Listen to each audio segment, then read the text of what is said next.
Greetings, Star Warriors. Today we have a peculiar topic to talk about. And it's something that I didn't know about, really. I mean, at least partially something I didn't know about.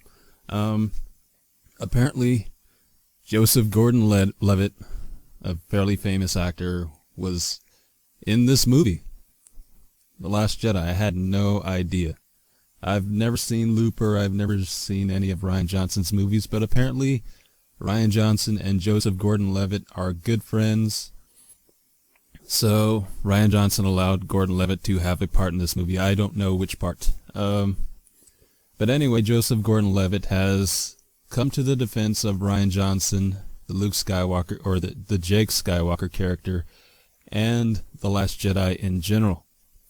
Apparently he has written an essay, a 2,000-word essay, on why Luke's character works.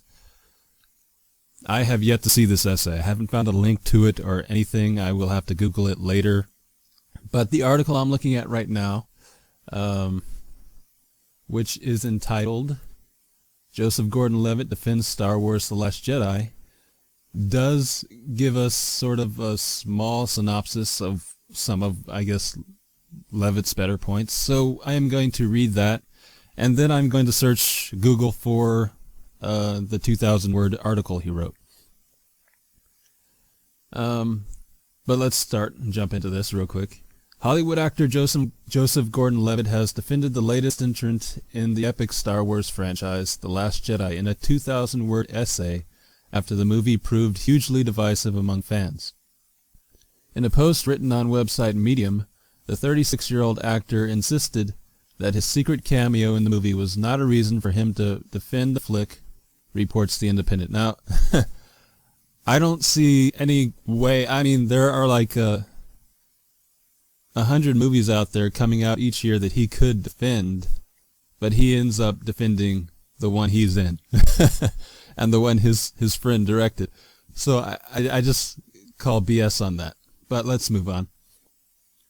Instead, the Looper star offers a comprehensive reasoning for the depiction of Luke Skywalker after he was portrayed as a grizzled hermit who is determined to abandon his Jedi past.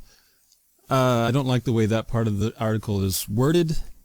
No one should write like that. I mean, it's written as if instead of defending the movie he played a part in, he's telling you why Luke Skywalker is not a bad character in that movie. Why is it instead? Let me read the whole thing just to make sure it comes through to you guys the way it's coming through to me. In a post written on website Medium, the 36-year-old actor insisted that his secret cameo in the movie was not a reason for him to defend the flick, reports The Independent. Instead, the Looper star offers a comprehensive reasoning for the depiction of Luke Skywalker after he was portrayed as a grizzled hermit who is determined to abandon his Jedi past. Why can't the fact that he's in the movie, and he likes this character of Luke Skywalker, be a reason for him defending this movie? Why is it just one or the other?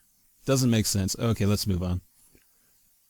In his eyes, it is through Luke that the movie tells the story of one of the most universal truths of human experience: getting older. Why couldn't A&H tell that story with Obi-Wan Kenobi? Now, he's basically had one mission from the time he was in his 40s to the time he's in his 60s, and never gives up on that mission. He was getting older, though. Let's move on. He wrote, "We all get older, and those of us who are lucky enough to survive our youth all face the joys, the terrors, the puzzles, the pitfalls, the surprises, and the inevitabilities that come along with doing so. Meeting our beloved protagonist decades after we last saw him, only to learn that the passing years have changed some of his most fundamental qualities, I'll admit, is almost hard to see." It's almost hard to see because none of that was earned. I mean, Yoda was 900 years old. His mission never changed. Obi-Wan died when he was supposedly, I would imagine, around 60 years old, although he did look older. Let's just be real about that. He looked like he had weathered far more in life than Luke did. Obi-Wan had lived his life for someone else for the last 20 years of his life. Luke, I don't know if he lived his life for his students. We don't know anything about his students or him or his time teaching them.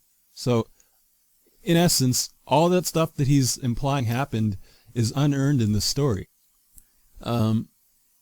It's unearned for the fact that they went from a guy who redeemed Darth Vader, refused to kill Darth Vader, despite all that Vader had done, which he'd done way more than Kylo Ren had done, to an old man who would attack a boy in his sleep for things he'd never done. I haven't read this article, by the way, but I'm going to find it very, very difficult to believe that Joseph Gordon-Levitt is going to justify all the things that were unearned by the character that he says is telling the story. But let's move on. He also opened up on how Luke's flaws were responsible for ultimately creating a gratuitous spectacle. A flawed main character is one of the main distinctions between a story with substance and a gratuitous spectacle. It's often through a character overcoming their flaws that a movie can really say something, he noted. Luke wasn't a main character for one. He wasn't the main character for one thing.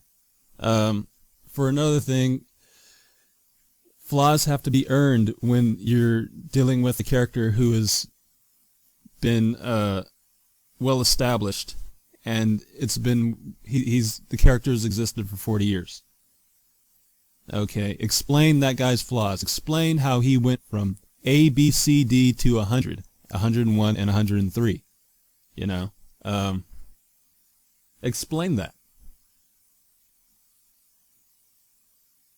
Don't just contradict everything else that had ever happened with the guy and turn him to a complete lunatic who would kill an innocent kid in his sleep.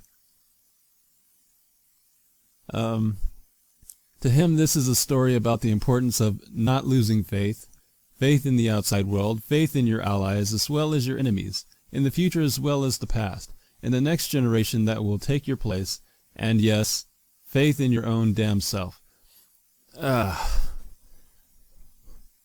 I don't know what the entire 2,000-word article that Levitt wrote says, but from this short nutshell of it here, it just does not carry any weight. On the one hand, everything they say makes sense from a real world perspective. On the other hand, movies about escapism. If I want to, I don't need anyone to tell me about my own life, my own experience getting older. That's my life. I went to the theater to look at something that isn't real. So yes, it makes perfect sense that over 20, 30 years, people will change. But at least in this universe, you have to provide a pretty damn good explanation for why they change. Princess Leia's entire planet was destroyed before her very eyes, and she didn't change. Now, no matter what happens to Luke Skywalker in those 30 years, nothing is going to equal what that 18-year-old woman went through. What this article is telling me, and what The Last Jedi as a whole is telling me, is that Luke is a weak personality character. He's just got a weak personality, and there's no way he could have ever redeemed Darth Vader. That's what this is telling me. But there's a comment section down there for you guys to tell me what you think. So, if you're listening, you are the new rebel. You are the new rebel. You are the new rebel. You are the new rebel. You are the new rebel. You are the new rebel.